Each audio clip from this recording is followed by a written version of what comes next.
Welcome students, मैं हरिओम पांडे, आपका IT educator. आपका स्वागत है हमारे चैनल NSY एजुकेशन हिंदी पे। आइए आज बात करते हैं प्रोग्रामिंग लैंग्वेज में, पाइथन प्रोग्रामिंग में। पाइथन में आज हम एक लास्ट वीडियो में मैंने एक छोटा सा कंपैरिजन किया था जावा और पाइथन के बीच में। आज पाइथन के अंदर हम लोग एक फंक्शन और प्रोग्रामिंग के बारे में पढ़ेंगे। तो देखिए, सबसे पहली बात तो अगर हम किसी भी फंक्शन की बात करें तो मान लीजिए हमारे पास बहुत सारे फंक्शन है। मैंने अभी लास्ट वीडियो में बताया कि प्रिंट में लिखा, कोई भी वर्ड लिखा हो उसके आगे ऐसा ब्रैकेट लग गया, उसको किसी भी दुनिया का प्रोग्रामिंग हो उसको फंक्शन कहते हैं। दूसरी चीज़, इस ब्रैकेट को हम लोग बोलते हैं पैरामीटर और इसके अंदर रखी गई वैल्यू को बोलते हैं पैरामीटराइज्ड वैल्यू। तो आज कुछ फंक्शंस हम लोग देख लेते हैं कि भाई कौन कौन से फंक्शन ऐसे हैं पाइथन के अंदर जो हम एक्सेस यूज़ करें। लास्ट वीडियो में मैंने a = 1 और b = 2 किया था। इस तरह का कुछ मैंने प्रोग्राम लिखा हुआ था a + b, और यहाँ मैंने लिखा प्रिंट, यानी कि मैंने वैल्यू को प्रिंट कर दिया। इस चीज़ को जैसे मैंने लिखा था, तो जब भी मैं इस प्रोग्राम को रन कराऊंगा, जितनी बार, 4 बार, 10 बार, 1 बार, 5 बार, जितनी बार रन कराऊंगा, मेरा आंसर क्या आएगा? मेरा आंसर केवल 3 आएगा। मैं चाहता हूँ कि कोई कीबोर्ड से कोई वैल्यू हम इंटर करें, कोई भी वैल्यू इंटर करें और वो वैल्यू कैलकुलेट हो जाए। ऐसा क्या किया जाएगा? तो ऐसे में हम लोग करेंगे क्या? कुछ नहीं। पहली चीज़ तो हमको ये जानना होगा कितने वैल्यू इंटर करनी है। मान लीजिए हमको 2 वैल्यू को कैलकुलेट करना है। अगर a + b करेंगे तो 2 ही वैल्यू कैलकुलेट हो रही है। तो अगर हमको 2 वैल्यू को कैलकुलेट करना है तो यहाँ पे हम देखेंगे कुछ फंक्शंस को। एक है इनपुट फंक्शन, दूसरा है इंट, तीसरा है फ्लोट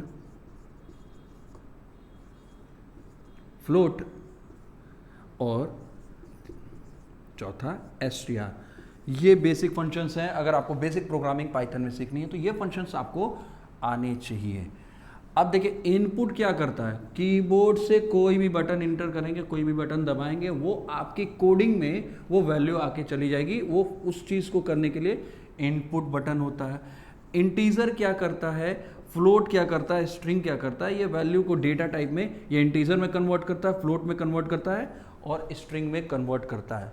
देखिए, मैं इतना आसानी से बोल दिया कन्वर्ट करता है, लेकिन क्यों करनी पड़ती है, क्या करना पड़ता है, इसको समझने के लिए एक छोटा सा प्रोग्राम लिख लेते हैं। आपको बहुत ही आसानी से समझ में आ जाएगा कि भाई ये फंक्शंस काम क्या कर रहे हैं। याद रखिएगा, पाइथन में फंक्शंस बोलते हैं और जावा में भी फंक्शंस बोलते हैं, लेकिन बाकी में मेथड बोलते हैं। बाकी चीज़ में इसको मेथड बोला जाता है, मेथड बोला जाता है। तो हम फंक्शंस पढ़ रहे हैं। मेथड, फंक्शन, मेथड एक ही चीज़ होती है। किसी काम को करने का तरीका उसको फंक्शन या मेथड कहा जाता है। तो सबसे पहले एक वेरिएबल बनाए = यहाँ लिखा इनपुट। इनपुट में मैंने दे दिया कोई भी मैसेज, कुछ भी आप यहाँ पे स्ट्रिंग के अंदर दे सकते हैं। इंटर वैल्यू, ये स्ट्रिंग में। अब होगा क्या? = लगा है। मैंने बार बार कहा है कि इधर जो भी = के इधर जो भी वैल्यू रहेगी, जैसे = लिखेंगे वो इधर आके स्टोर हो जाएगी।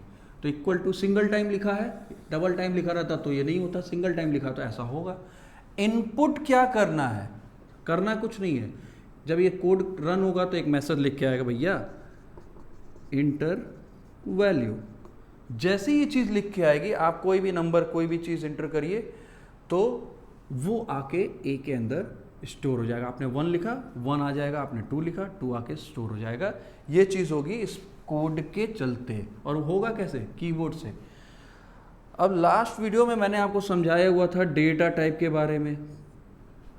तो डेटा टाइप क्या है? देखिए, जब भी हम किसी भी प्रोग्रामिंग के अंदर कीबोर्ड, माउस या किसी भी चीज़ से कोई भी की दबाते हैं, उसका जो डेटा टाइप है वेरिएबल में आके स्टोर होता है, वो बाय डिफ़ॉल्ट स्ट्रिंग होता है। आपने ए प्रेस किया यहाँ पे तो इसमें कैपिटल ए आ गया, वो तो स्ट्रिंग है ही है, वो तो दिख ही रहा है स्ट्रिंग है। लेकिन अगर आपने 1 प्रेस किया तब भी वो आएगा, तो वो होगा स्ट्रिंग में, यानी ये 1 भी स्ट्रिंग है। अगर आपने यहाँ पे 2.5 यानी फ्लोट वैल्यू प्रेस की है कीबोर्ड से, तब भी वो जो 2.5 आ रहा है वो भी स्ट्रिंग में होगा, क्योंकि ये एक स्टैंडर्ड तरीका होता है वैल्यू को पहचानने का। कंप्यूटर मल्टीपल वैल्यू को नहीं पहचान पाता है, प्रोग्राम में हमको आके उसको कन्वर्ट करना पड़ता है। तो उसके लिए हमें क्या करना होगा, अभी तो मैंने ये फंक्शन लिखा है, इससे वैल्यू इंटर हो रही है, यहाँ स्टोर हो रही है। अब हमको उस वैल्यू को कन्वर्ट करना होगा, तो इसी के अंदर, इसी को एक फंक्शन के अंदर लिख देते हैं इंट। और जब इंट लिख देंगे, अब हम ये चीज़ लिखे हैं, तो होगा क्या, इस फंक्शन की वजह से वैल्यू इंटर होगी और इस फंक्शन की वजह से वैल्यू कन्वर्ट हो जाएगी इंटीजर में। मतलब अभी तक जो वैल्यू 1 आ रही थी स्ट्रिंग में, अब वो स्ट्रिंग में नहीं आएगी, उसकी इसको लिखने की वजह अब वो इंटीजर डेटा में आएगा।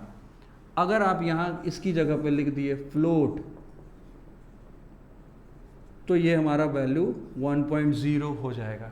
ठीक है, तो ये कुछ चीज़ें हैं बेसिक। मैंने आपको फंक्शन बता दिया कि क्या कर रहा है, ये फंक्शन इनपुट करा रहा है और ये फंक्शन कन्वर्ट कर रहा है डेटा टाइप में। अगर फ्लोट लिखो तो फ्लोट में कन्वर्ट करेगा, इंटीजर लिखे हो तो इंटीजर में कन्वर्ट कर देगा। चलिए एक छोटा सा प्रोग्राम हम लोग लिख लेते हैं और उसके बाद देख लेते हैं। मैंने तो ये लिख दिया, अब चलिए थोड़ा सा इसमें छेड़छाड़ करते हैं। ए इक्वल टू इनपुट, कुछ नहीं लिखे, कोई मैसेज पास नहीं किए। ओके, यहाँ लिख दिया बी इक्वल्स टू, फिर से मैंने इनपुट लिख दिया। अभी मैंने आपको पढ़ाया कि अगर डायरेक्ट वैल्यू जाएगी तो वो तो स्ट्रिंग में हो गया। मैं कीबोर्ड से दबाया क्या 2.0 और यहाँ पे दबाया ओनली 2, 2 नंबर दबाए। ए में आएगा 2.0, बी में आएगा 2, कन्वर्ट नहीं किए हैं। अब देखिए क्या करते हैं, सी बनाया, सी के इक्वल टू लिखा क्या, फ्लोट, इसके अंदर लिख दिया a प्लस बी, यहाँ पे ले आके कन्वर्ट। आप यहाँ पे भी लिख सकते हैं और यहाँ पे भी लिख सकते हैं, दोनों का मतलब ये, या तो यहाँ पे डायरेक्ट कन्वर्ट कर दीजिए उस वैल्यू को, या फिर यहाँ डायरेक्ट कन्वर्ट करिए। अब क्या हुआ, अगर हम ये नहीं लिखते, अगर हम लिखते a प्लस बी, तो c की वैल्यू क्या होती 2.4, ये होता c की वैल्यू। लेकिन अगर इसको मैंने फ्लोट में कन्वर्ट कर दिया, फ्लोट में कन्वर्ट कर दिया, a प्लस बी ये कर दिया मैंने, अब आंसर क्या आएगा 4.0, ये आंसर है। इस चीज़ को बोलते हैं ऐड करना। लेकिन अगर ये नहीं लिखा हुआ था, इस तरह से लिखा हुआ था a प्लस बी, क्योंकि डेटा टाइप मेरा बाय डिफॉल्ट इसमें स्ट्रिंग आ रहा है, तो वैल्यू मेरी बनी 2.02। इसको बोलते हैं कॉनकैटिनेशन, मतलब ज्वाइन करना। जैसे मैं अपना नाम लिखूं ओम और इसके आगे पांडे लिखूं, तो होगा क्या, ये दोनों वैल्यू को एक साथ अगर हम जोड़ के दिखाएंगे यहाँ प्लस करके, तो होगा क्या, लिख के आएगा ओम पांडे। इस चीज को बोलते हैं कॉनकैटिनेशन। दो स्ट्रिंग को, दो str वैल्यू को, दो स्ट्रिंग वैल्यू को अगर हम ऐड करते हैं तो उसको बोलते हैं कॉनकैटिनेशन।